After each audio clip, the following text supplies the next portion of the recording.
دہاڑے اس طرح ایک واقعہ آنا، پہلے تو ٹارگیٹ کلنگ اور اس طرح بلاسٹ کے ذریعے اس طرح واقعات ہو جاتے تھے، اب اس طرح واقعات ملک میں شروع ہو گئے، اور آپ کیا فرمائیں گے چونکہ خود وزیر داخلہ بھی ملک کی جو ہیں، تو موجودہ کیا یہ ملک صورتحال ہے اس حوالے سے بھی اس میں بتا دیں؟ یقیناً ایک انتہائی اندناک واقعہ ہے. کسی بھی شہری کے ساتھ اس طرح دن دہاڑے اس قسم کا ظلم ہو جانا یہ صرف لمحہ فکریہ نہیں ہے، ایک بڑی تشویشناک بات.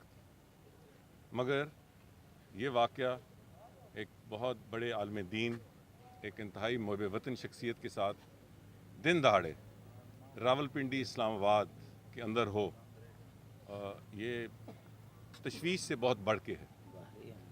اور اس سانحے کا آج شاید 5واں دن ہے یا 6واں دن ہے. ابھی تک قاتلوں تک تفتیش نہیں پہنچ سکی. یہ اس سے زیادہ تشویشناک بات ہے.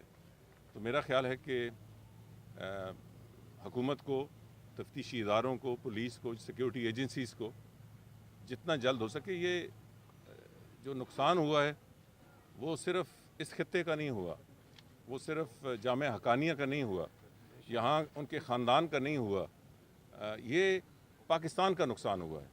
اور جیسے میں نے ابھی وہاں دوسری جگہ مسجد میں یہ بات کی ہے کہ ہر کوئی مولانا سمیع الحق صاحب کو بطور ایک عالم دین تو جانتا اور پہچانتا تھا، مگر اس کے ساتھ ساتھ وہ ایک بہت بڑے محب وطن تھے، اور ان کی ساری زندگی پاکستان کی سروس میں گزری.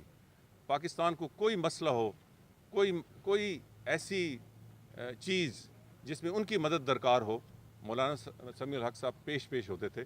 تو اللہ تعالیٰ ان کے درجات بلند فرمائے، اور ہم امید اور توقع کرتے ہیں اور مطالبہ کرتے ہیں کہ ان کے قاتلوں تک جلد سے جلد پہنچا جائے.